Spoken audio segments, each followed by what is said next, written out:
So the Master Duel tier list post the December 5th ban list. I'm going to be giving you guys my thoughts and opinions on what the Yu-Gi-Oh meta is going to look like. What are the best decks? What are the worst decks? We're going to talk about some things that we got right throughout the format and some things that we will look to be better on. It's going to be really, really crazy. And let's go ahead and start off with Branded. I said that this strategy was in, if I remember correctly, takes a good pilot in our last tier list. There's maybe a little bit of copium, but we've went against quite a few branded players on the ladder. Actually, we went probably more branded players than almost a couple of other decks that we were expecting. And I gotta say, even with branded Fusion to 1, it is a solid choice Yu-Gi-Oh deck.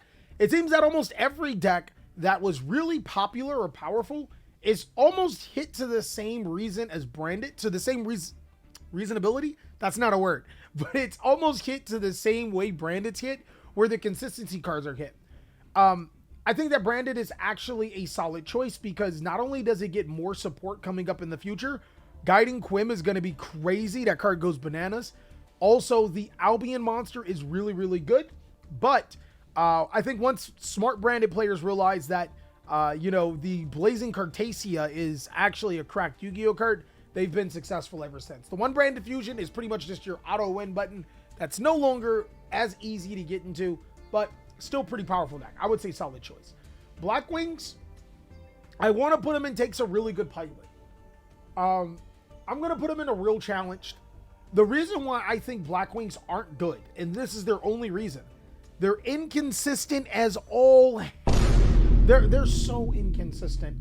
Now, Cyberstorm Access, that's the current set that we're in, does help a little bit. The Bestial Dispatter doesn't necessarily make the deck consistent, but it gives the deck alternative lines. Black Wings currently, you need a certain specific set of monsters to be able to pop off, and Bestial Dispatter gives you a different way to play the deck. It doesn't necessarily make it more consistent in essence of it makes its normal inboards the same, but it does give it a different plan in case you don't draw the cards you need. That type of consistency. But for right now, I would say a real challenge just because the deck simply is just inconsistent as all hell. Blue Eyes is actually worse than Black Wings. I mean, like, the difference between these two is that Black Wings would probably be in takes a good pilot if it were just slightly more consistent. Blue Eyes, there's no helping it right now. The best way to play this deck is Jet Dragon Control, and that's not really Blue Eyes. Let's be real, guys. You already know. Of course, my chat's going to be saying what they agree and disagree with me at the same time, but I think we're all going to be in a solid agreement where we say Blue Eyes is a down bad deck. Now, I think some of the other decks that I'm going to put in here are going to easily push Black Wings to take a good pilot, because there are cards that you can play like Small World and stuff to make the deck a little bit more consistent, and you're going to have to like big brain your Small World lines and anything. Plot twist for Black Wing players or players that want to play Black Wing. If you play the Dark Kaiju in your deck, anytime you can banish that, you can search any Black Wing. So that does make things a little bit simpler. Chaos. Goddamn, I don't think Chaos is a bad Yu-Gi-Oh deck. I really just can't put it in the same stench as Blue Eyes, though. Like, Blue Eyes is not a good Yu-Gi-Oh deck, just flat out. Chaos is not a good Yu-Gi-Oh deck, but at least it has win buttons. Like, Chaos Angel is crazy. Same thing with Black Wings.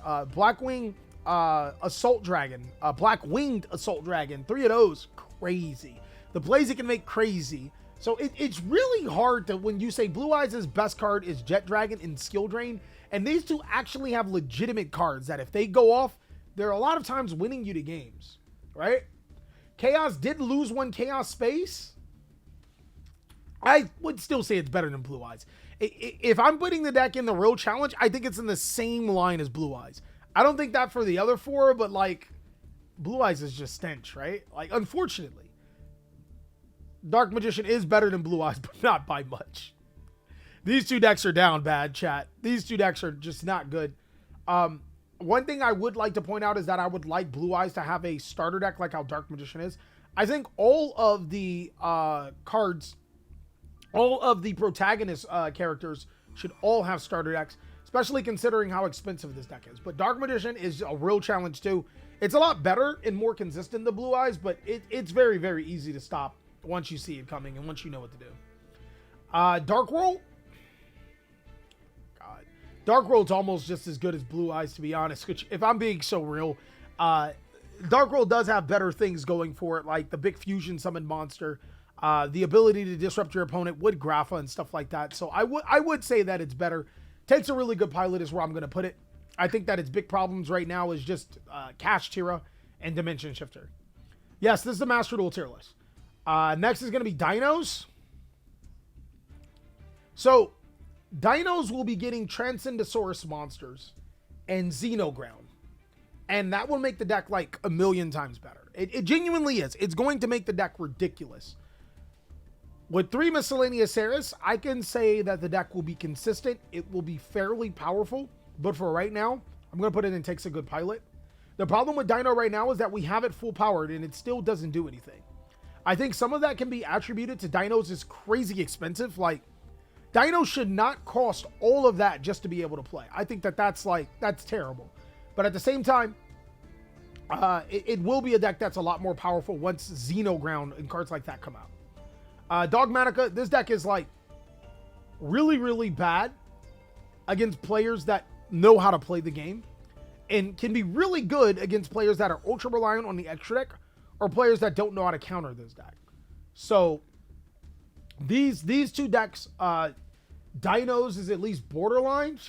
Let's get some borderline results first, right? Dogmatica is a deck that's definitely fallen from grace. It's not that decks don't need the extra deck. It's just that decks don't really care at this point in time. Oh my God. Dan, can we get some borderline here? I'm going to say Ignister is pretty down bad. Am I going to build Dinos when the new support comes out? No. If it didn't cost that many gems, definitely. But because it does, no. Ignister is... So, the weird thing about Ignister is that, like, when Luster Pendulum came out, or when this deck came out, Luster Pendulum was still limited. And that was, like, the biggest opportunity to get players on the Ignister train. This deck actually suffers the same problem as this deck like Dinos and Dark Worlds. These decks could be borderline. Like, I'll give you guys that. These decks could be borderline. There is a potential where if these were cheaper and easier to get, maybe more people play with them. Maybe there's more experimentation. Maybe these decks are a little bit better than what I'm giving it. But not only are these decks expensive, there's no tried and true build. There's no real reason to want to play these particular decks. And it's because, A, they suck to some of the best cards in the game. B, they're not necessarily, when it comes to consistency, they're not necessarily all the way there. And C, they have problems. Specifically, this card losing to Cash Tira Shangri Era, just straight up. Getting your Pendulum Zones locked out is terrible. Dragons, even with the hits, I think Dragons actually gained the most out of the entire ban list. So, Dragons auto lose to Cash Tira Rise Heart. And we might see a little bit more Cash Tira Rise Heart. And if you do, Dragons might be solid choice. But losing one Chaos Space in one quick launch when you still have Chaotic Ruler is, I mean, it's still one of the best decks in the entire game. Especially since now it has an even stronger matchup against the best deck in the entire game. I would say Stepsisters are a solid choice. Another beef with... So this is actually good enough to build, but I hate that it's expensive. Anytime decks like Mathmech or Dragons are really good, Exosisters can be incredibly good. You just got to watch out for some of the matchups where things aren't good. Floowandereeze, I think that's our first borderline deck. There's a lot of kits to Floowandereeze, but if you guys have seen the Reddit post about Floowandereeze, the fan base is still very much alive and they're very much there rooting for this deck. So I think there's some potential, right? It's also, we're in a link format. So like, MPIN does do work. I think if a couple of more cards do come off the ban list, it's probably a little bit stronger. It's probably in solid choice, but for right now, borderline. For hire, we had it a little higher. I'm going to say borderline. I think Runic Fountain of One pretty much kills all hope that we had for almost any Runic deck right now, because it becomes incredibly risky to play. With 2 copies of Runic Fountain, if we get Runic Fountain banished, all right, we still got another one. But with 1, it almost turns off a quarter of your deck, maybe even 1/3 of your deck, depending on how you build it. And I think that's a little bit too risky right now. I'm going to put it in borderline, though it could be solid choice if people don't play like banish cards, if people don't respect it. I would say Photon. Shout out to my man HM Powered. We miss you, my boy. We really do. I can't wait to see some more of your Galaxy Eyes replays. I'm going to put it in a real challenge, but secretly, chat, it's Masters level. You know, we all know this is the best deck, chat. Kite was the best protagonist in I've never watched Zexal, but still, we already know what it is. But for right now, just to satisfy the Meta Glue Eaters, chat, we gotta put it in a real challenge, right?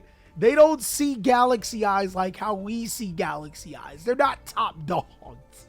But Galaxy Eyes does do a lot to, like, make subpar boards.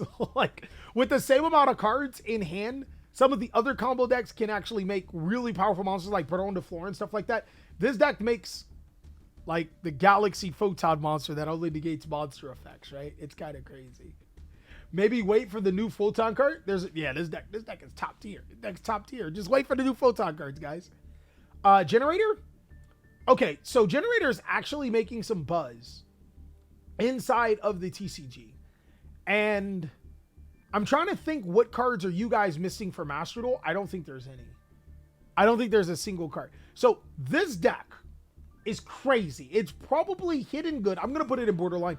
I could be, excuse me, I could be overestimating it. But let's talk about a few things. First of all, this deck's fairly budget. There's not a lot of Generator cards that are really, really hard to get. You're going to need Diviner of Heralds, though, which are ultra rares, unfortunately, right? No. Revolution Synchron, right? You don't need Revolution Synchron for this particular build. Galaxy Eyes takes a good pilot. Can put up a few negates pretty consistently, and OTK like no one's business. Here, bro, it's secretly in Masters level. We just can't let the meta players figure it out. All right. So there's two ways to play Generator, right? The Revolution Synchron route actually makes Generator invoked cracked. But a new way to play Generator that I realize is that people are using, I think it's called Sky Fortress Phantom Inner Blaster. I don't remember its exact name. It's a rank 9 XE monster that rips cards out of your opponent's hand. This deck can actually hand loop. It can get rid of at least 2 cards on your opponent's hand, sometimes 3, a lot of times 4 and 5, depending on if they activate hand traps. This deck is hella underrated, ridiculously cheap, and the best thing about it is that it does play that's what you're missing. You're missing the Runic monster. It's a level 9 Runic monster that, like, makes this deck really, really good. All right, I'm gonna put it in. Takes a really good pilot. I think this will probably be the best Runic deck once that level 9 monster comes out. And the cool thing about it is that thematically, the Generators and the Runic cards are in the same lore, so that works. Cashier, I'm gonna put it in solid choice.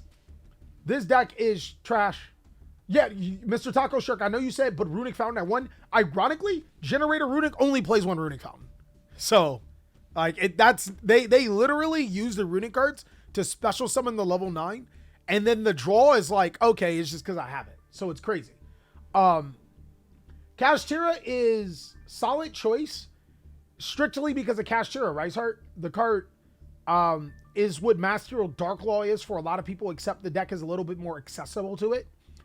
Other than that, the deck really is bad. It's just held up by one of the most ridiculous cards to ever exist in Yu-Gi-Oh! So, this is crazy. Yeah, this is post-ban list. Labyrinth, I still think Labyrinth is one of the best decks in the game. Some people think that the Stovey Torby kit is not good. It's kind of solid. It does mess with the ratios a little bit, but it doesn't, like, the deck doesn't die off because of it. But also keep in mind, Pot of Extravagance, Pot of Desires, and Pot of Prosperity are all hit. So those are also contributing factors for this, as well as everybody playing Ash Blossom. So I'm kind of hesitant to put it at Masters level, though I think we could make a case, but I'm just going to keep it. I'm going to keep it at solid choice right here. It's probably the best solid choice deck here, potentially Masters level. Let me know what you guys think. Marine's is still probably one of the worst Cybers decks we have on this list. It's not worse than Firewall, I'll give you that. But The problem with Marine's Nest is not only did it get inadvertently hit with Cynet Mining, Mathmech is still better. Mathmech is still one of the best decks in the format. Now, I don't want you guys to say Mathmech is like Mathmech didn't get hit. Mathmech is still the best. No, Mathmech's hits are actually valid. It's the reason why I think dragons are a little bit higher, because now the Bestial monsters hitting Mathmech diameter actually means something. Being able to remove that threat from the entire game actually means a lot right now. So, Masters is literally littered with smelly lab players. Crazy. Torby didn't do a damn thing. Lab Master for show just because it's tier 0. All right. I'll concede that. But if I had to put it in order, I'd probably go in this order, right? But yeah. Anyways, this deck didn't lose anything when it comes to making its first turn board, but it lost its longevity and its long game, which I think will be really important depending on the new cards that we get to. Heroes, I would say, is borderline. Heroes are solid. If heroes can consistently summon Darklaw the way that Kashtira summons a Riseheart, this deck would be crazy. But I think one of the biggest problems with this deck is its expense. Nobody wants to pay all that money for that. Ninjas, don't even try it, guys. Don't even try it. Do yourself a favor, chat. Don't try to play ninjas to masters. We did it, but the problem with ninjas is that, like, your cards have to overcompensate. Like, playing simple hand traps doesn't get you anywhere. You need cards like blowout banger cards, and all of your ninja cards need to not go interrupted. Right? Melfi? I'm gonna say the Melfi version of Sprite is pretty poor. Sprite's pretty mid right now. It's not the best deck in the world. It's okay. Naturia also takes a huge hit. I would say it's borderline.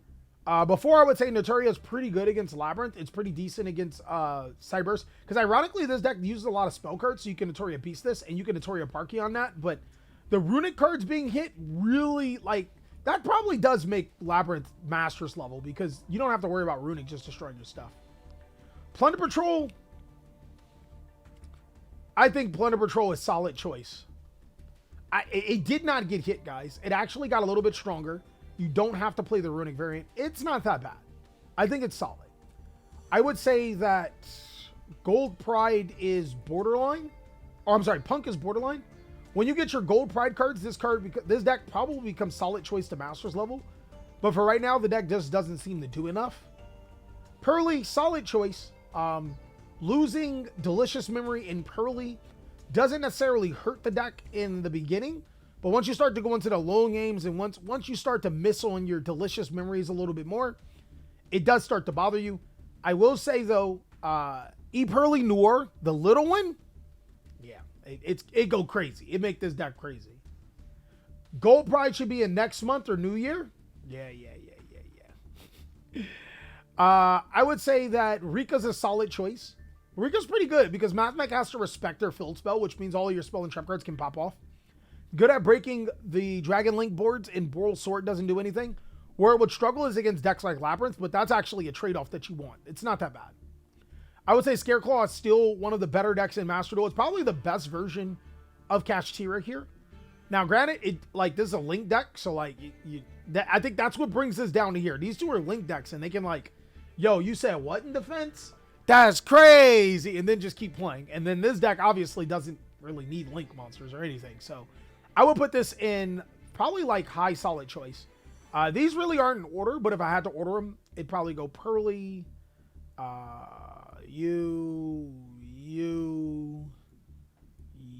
something like this. It'd probably go something like this if I had to order the first two levels, and then that's correct. Sword Soul. All right, yeah.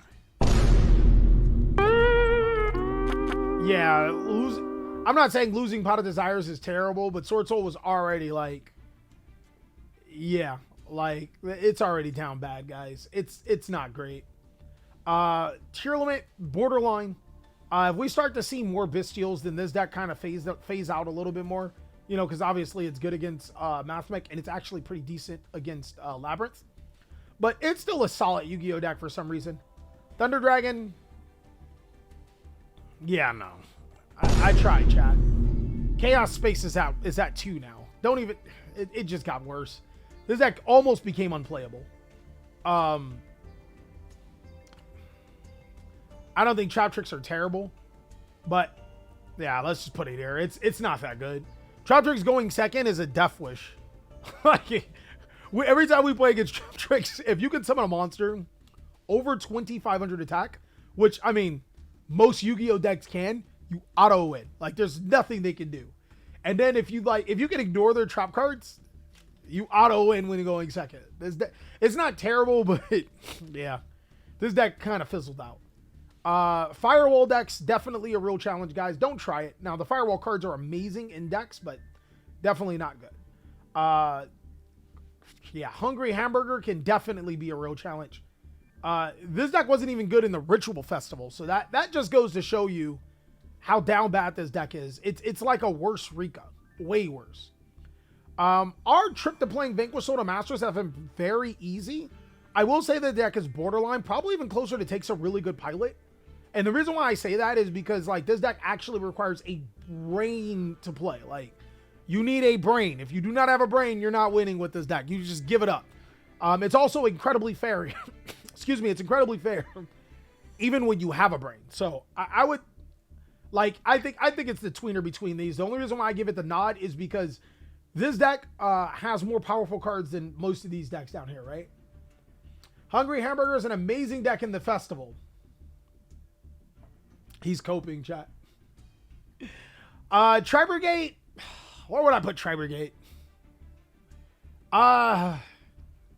You know what? I'm actually going to give Tri-Brigade a high grade. I'm going to put Tri-Brigade in borderline.